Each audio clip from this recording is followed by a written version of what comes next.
अंडी मंडी संगी, जिसने पंचायत नहीं देखी उसकी पंचायत, जिसके बारे में ये कहना गलत नहीं होगा कि वो इंडिया के one of the most famous shows में से एक है। और वो है क्योंकि जब भी पंचायत का नया सीजन आता है तो पूरे इंटरनेट पर पंचायत पंचायत ही होता है। उसमें से इतने सारे मीम्स निकलते हैं, खेनी खाएगा। तो क्या आपके माइंड में कभी ये क्वेश्चन नहीं आया क्या कि पंचायत लोगों को इतना पसंद क्यों आता है? कि मेरे माइंड में क्वेश्चन आया था क्या कि लोगों को पंचायत इतना पसंद आता है क्यों है। और इस क्वेश्चन का आंसर ढूंढने के लिए ही मैंने पंचायत के चारों सीजन बिंज वॉच किए हैं। और चारों सीजन देखने के बाद मैं यही कहूंगा कि मजा आया।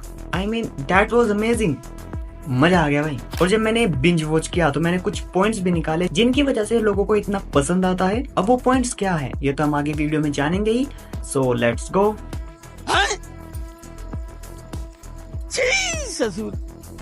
तो पॉइंट नंबर 1,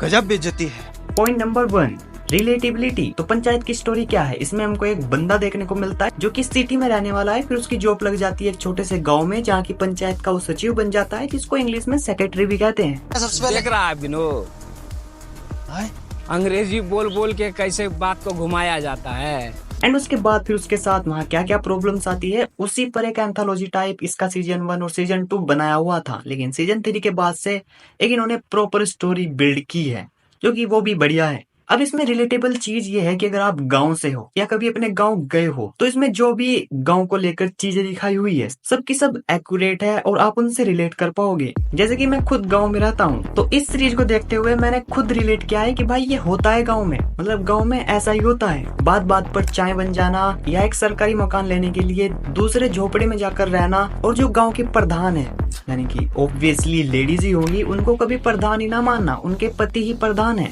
ये सब चीजें बिल्कुल ऐसे ही होती है गांव में। एंड इसको सीरीज में इतनी ऑनेस्टी और रियलनेस के साथ दिखाया ना कि मजा जाता है। एंड इससे आप पूरी तरह से रिलेट हो जाते हो कि जैसे अपने ही गांव की कहानी चल रही हो। और जो कभी गांव में आए ही नहीं, जिनको पता ही नहीं कि गांव की पॉलिटिक्स कैसे काम करती है, उनके लिए ये थोड़ा नया एक्सपीरियंस हो जाता है। बट हमारे जैसों के लिए ये तो अपनी कहानी है। तो रिलेटिबिलिटी एक बहुत बड़ा फैक्टर है जिसकी वजह से शो लोगों को इतना पसंद आता है। And I am damn sure कि इस शो की ज्यादातर ऑडियंस गांव और देहात वाली होगी। एंड दैट्स द फैक्ट, जिस चीज से आप थोड़ा भी रिलेट कर जाते हो आप उसको ऑटोमेटिकली पसंद करने लगते हो। जैसे कि तुम्हारी क्रश जो कि तुमसे पट नहीं रही है। खैर इन सबको यहीं छोड़ते हैं और बात करते हैं पॉइंट नंबर 2 की, राइटिंग एंड डायरेक्शन। तो इस शो का हर एपिसोड एकदम पर्पसफुल फील होता है, ऐसे नहीं लगता कि कोई बीच में फिलर एपिसोड डाल दिया हो। और डायरेक्शन भी लाजवाब है।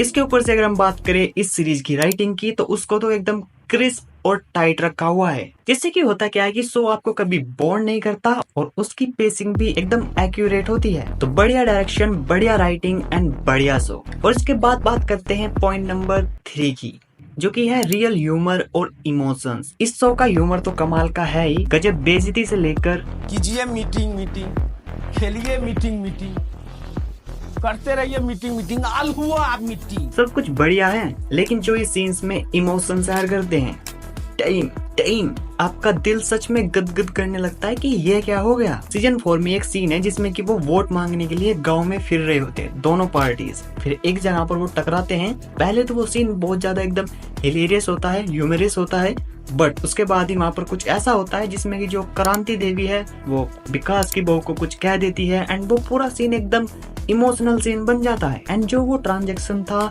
Hilarious to emotional, that was amazing. मैं देखते हुए सोच रहा हूँ कि अभी तो मैं हंस रहा था और अब ये शो बहुत ही ज्यादा हार्ट वार्मिंग है। एंड ह्यूमर की तो ये बात है कि इस शो को देखते हुए आपके चेहरे पर एक छोटी सी स्माइल तो रहेगी, बिकॉज इसको बनाया गया है मुस्कुराने के लिए, इमोशंस फील करने के लिए। ये आपको हंसाता है, रुलाता है और मजे दिलाता है। एंड इसके बाद बात करते हैं अगले पॉइंट की, जो कि है बैकग्राउंड स्कोर और सिनेमेटोग्राफी। इस पूरे शो का ही ना बैकग्राउंड स्कोर तो इतना कमाल का है कि उसको आप अलग से उठाकर सुन सकते हो। एक तो जो वो इंट्रोडक्शन वाला स्कोर है, that was really peaceful. I mean उसको सुनते हुए शांति फील होती है। और एक जो वो सीजन 3 में गाना लाए थे राजा जी वाला, वो तो भाई लेजेंडरी है, आज तक रील पर वायरल है। म्यूजिक तो कमाल का है ही, लेकिन शो की सिनेमेटोग्राफी भी बढ़िया है। गांव के कुछ शॉट्स इतने खूबसूरती के साथ लिए गए हैं कि मजा आ जाता है देखकर। सिनेमेटोग्राफी सिंपल है लेकिन बढ़िया है।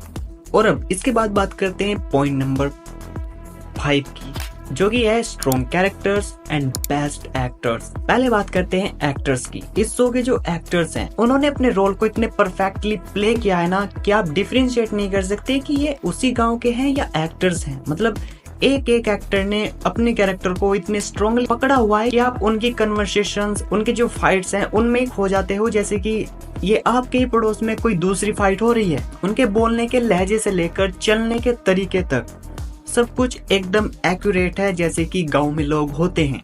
देख रहे हो विनोद? मतलब हर कैरेक्टर को देखकर आपको लगता है कि अगर ये गांव का बंदा है तो ये गांव का बंदा है। एक्टर्स तो बढ़िया हैं ही, लेकिन जिस तरह से कैरेक्टर्स को लिखा हुआ है वो भी बहुत बढ़िया है। नो डाउट सभी के कैरेक्टर्स वेल रिटन है, लेकिन जब बात कैरेक्टर्स की आती है तो मेरे माइंड में सबसे पहले नाम आता है विनोद। भाई क्या कैरेक्टर डेवलपमेंट है। गाँव का एक बहुत गरीब आदमी विनोद अब उप प्रधान बनने को है। एंड विनोद भैया का सीजन 4 में एक डायलॉग, गरीब हैं गद्दार नहीं। टाइम, अच्छे एक्टर्स, अच्छे कैरेक्टर्स, अच्छी राइटिंग, अच्छा डायरेक्शन, अच्छा म्यूजिक, अच्छी सिनेमेटोग्राफी, अच्छा ह्यूमर। जब सब कुछ अच्छा है तो शो काहे अच्छा नहीं होगा, और जब शो इतना अच्छा है तो लोगों को काहे पसंद नहीं आएगा। बाकी तुम बताओ, क्या तुम्हें ये शो बहुत ज्यादा पसंद है, और अगर हाँ तो क्यों?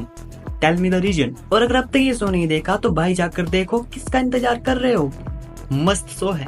चलो आप मेरे को एक बात बताओ, क्या आपने इस चैनल को सब्सक्राइब किया हुआ है? नहीं? छी ससुर, प्रधान जी ही कर सकते हैं, मेरे से नहीं होगा, लेकिन आप सब्सक्राइब कर लेना। और अगर ये वीडियो कहीं से भी थोड़ी बहुत अच्छी लग गई हो तो लाइक भी कर देना। और अगर तुम्हारे दोस्तों में से किसी ने पंचायत नहीं देखी है तो उसको ये वीडियो शेयर कर देना। एंड तब तक के लिए मैं मिलता हूँ आपको अगली किसी वीडियो में।